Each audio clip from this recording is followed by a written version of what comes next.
Hoi. So this is honestly for no reason at all. I just have been watching a lot of horror movies recently, so I want to describe like where I'd say not rant, but kind of for no apparent reason just talk about the four horror movies that I saw quite recently. I'm really kind of bad at explaining things, so bear with me please. I'm going to be kind of going off on the level of creepy how they are, but we'll get to that. And fair warning, if you do not like horror movies, please scroll away, because some of them are a little bit much. Now, as most of you know, or maybe if you don't know already, I am a huge horror buff, but also on top of that, found footage horror is my absolute favorite type of horror. Like, I do love slashers, like your classic thriller slashers and everything, but just found footage just goes on a whole nother level. So finally on to the first one. The first one I'll be talking about is Incantation. And I'm going to try to explain each of these without spoiling any of them. But so this one I have on here pretty much because it literally kind of made me sit for a whole 10 minutes on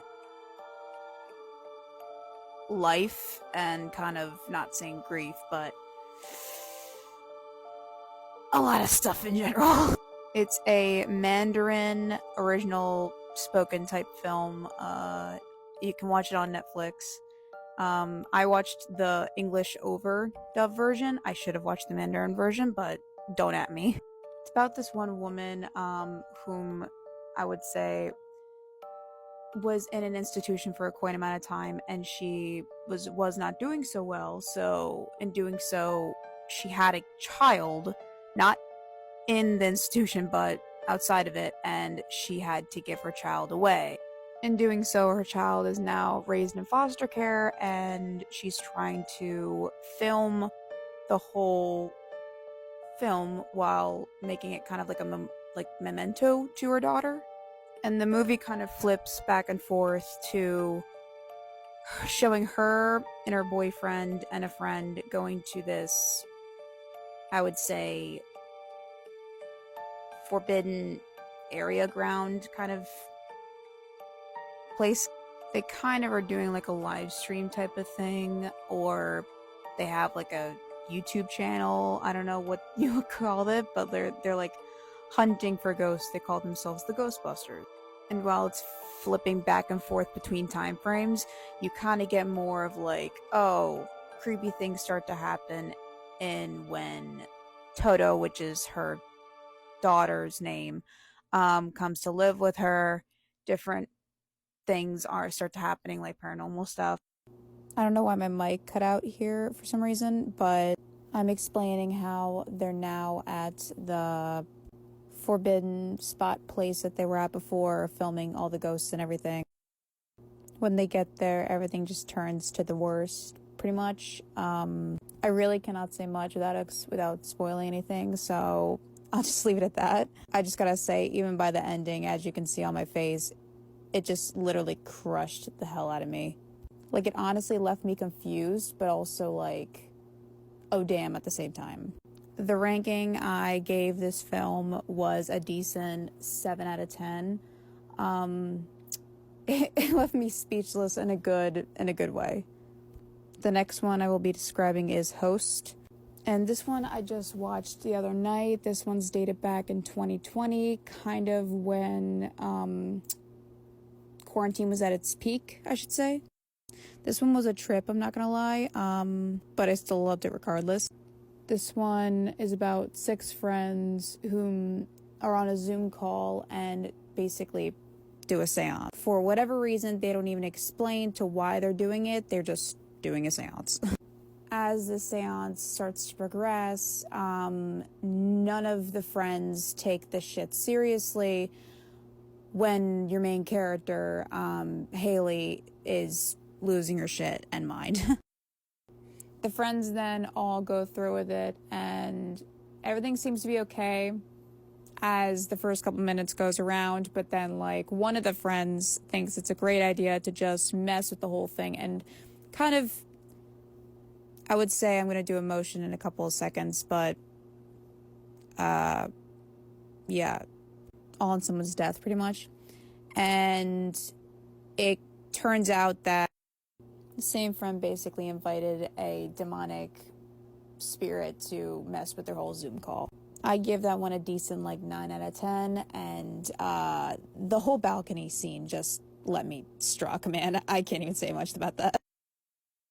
The next one I really wouldn't say is not scary, because there's a reason why I have it on here in the first place, but it's just a quick little funny, honestly. This one's called Deadware, and it's basically taking place in the 90s, I would say late 90s-ish. And all I can basically say for this film is that the acting is complete and utter shit.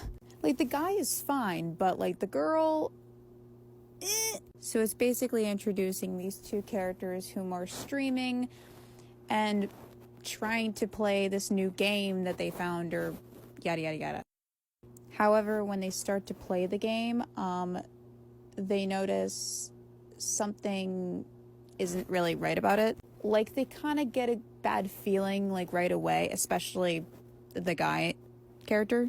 When they first open the game, you have to sign in. So when they first sign in, they see a name, and it's Amy, which is actually the exact same name of their friend whom they have not seen for a long-ass time.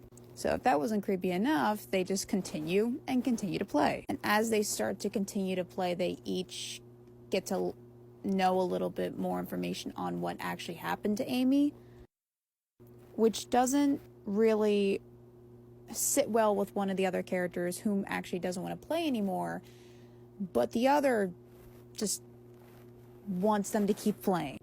And it kind of doesn't really end well for, I would say, the certain characters that find out these important information.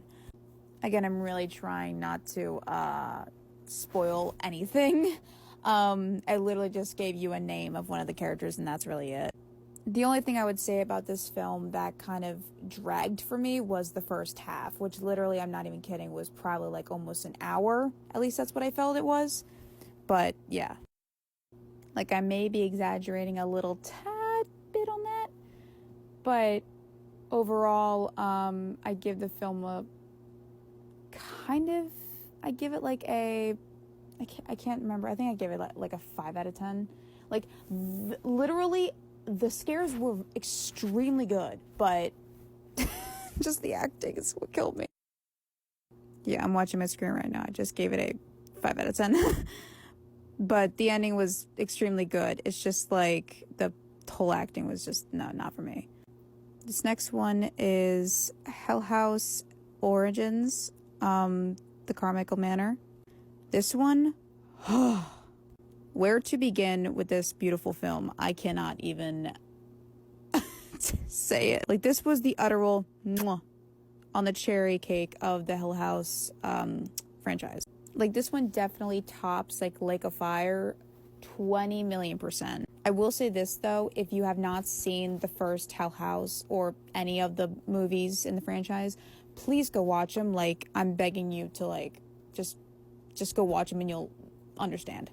This one kind of introduces your classic interview about the whole manor house and everything and how it's haunted, and how everyone that are ghost enthusiasts or ghost hunters would adore this manor house, basically.